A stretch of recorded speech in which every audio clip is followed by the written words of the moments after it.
Finally, Sonic Team have found a formula that works with Sonic, but Sonic Frontiers was just a test. The next game has to be a major step up in quality on every front in order to succeed. If SEGA just dishes out a sequel with other unoriginal looking zones, the same drawn out storytelling, and similar level design, it'll slow down the hedgehog a lot. Here's some improvements I'm hoping Sonic Team will deliver on their next title. First, the storytelling was slowly paced in Frontiers. Even if it's fast and easy to collect memory tokens, which are the currency that allows you to progress through the story, the player just gets rewarded with stiff and static cutscenes that don't show much. You might get a lore dump, but most of these story points are just dry and tedious stepping stones to something only slightly more interesting. In the next game, the story should be played out faster and more dynamically. The gameplay itself should be a part of the storytelling. For example, let's say one of Sonic's friends gets kidnapped by Eggman, so the player actually has to chase Eggman down in the open zone, or through a cyberspace level. How about both? Eggman can lead the chase into the cyberspace equivalent in the next title.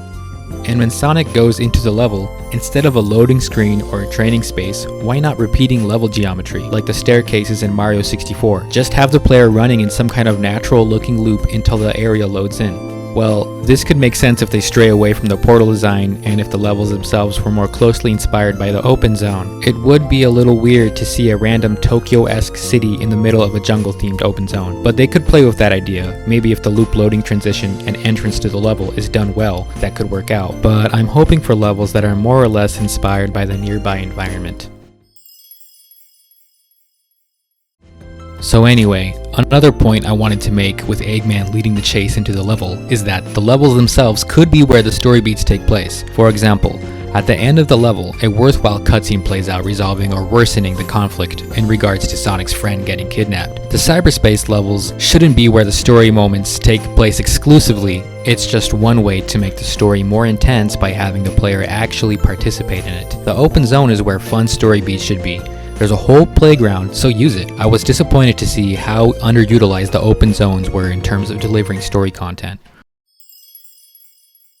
Now, the levels shouldn't be cyberspace anymore. In Frontiers, they are regarded as such because of the story, which simultaneously allows the developers to reuse level designs from past games, just with a different skin slapped onto them. I didn't mind this in Frontiers for two reasons. One, the level designs are mostly good, and two, this allows the devs to study the level design, allowing them to see what does and doesn't work with Sonic's new physics. The sequel should have original level designs that replicate the pacing of what they studied in Frontiers. When I say pacing, I mean the pacing between platforming, speed sections, and enemies and how it's combined in a level to make Sonic challenging but fun.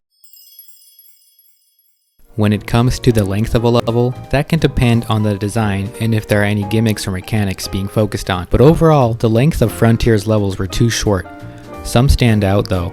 Level 1-2 is actually a short level, but the S-rank time is tougher than the rest, which makes the replay value skyrocket compared to the other levels. 2-6 is impressive in length and how it uses its rail grinding gimmick. It's fun to focus on a certain aspect of gameplay and master it, and that's what 2-6 offered. Visually speaking, I hope they don't continue to make the levels exclusively in some cyber void-like space though. Sonic should also be running through extreme natural environments that are memorable and have good replay value with secrets to find. I heard some players defending the brevity and lack of originality of Frontier's cyberspace levels by saying that the main focus was the open zone, and while I'll agree that the open zone is the main focus, it's only because of the time you spend in there. Both cyberspace and the open zone have the same bland, prototypical design philosophy.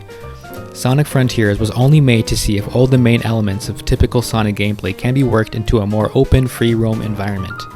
The open zones could be almost any biome without much consequence. The natural properties of each island barely have any impact on gameplay and exploration. As you progress through each zone, the enemies and platforming become slightly more challenging, but there isn't really anything unique to each area. Why not have parts of the island where changing water elevation affects platforming? Or quicksand that impacts Sonic's speed, making enemies more difficult and plays with the idea of risk versus reward. The most exciting part of the open zone for me personally was going through a fairly long chamber in Ares Island and then finding the portal to Big at the end.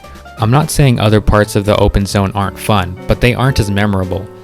This section with Big uses the story's environment with the ancient ruins to aid in creating a more interesting world.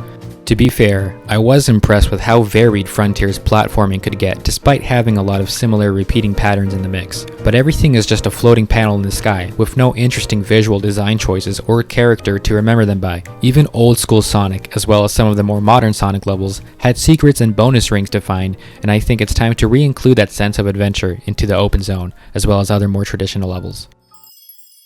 SEGA has proved that their gameplay loop in Sonic Frontiers works, but now it's time to add life to this prototype. If SEGA can integrate a more fast-paced adventure story into the open zone, include more meaty and memorable levels, and amplify the open zone with life, then we should get some more Game of the Year nominations in categories besides music. For more on Sonic, follow me on Twitter, and if you like more gaming videos, check out my YouTube. And please, let me know your thoughts on Sonic in the comments section below. See you.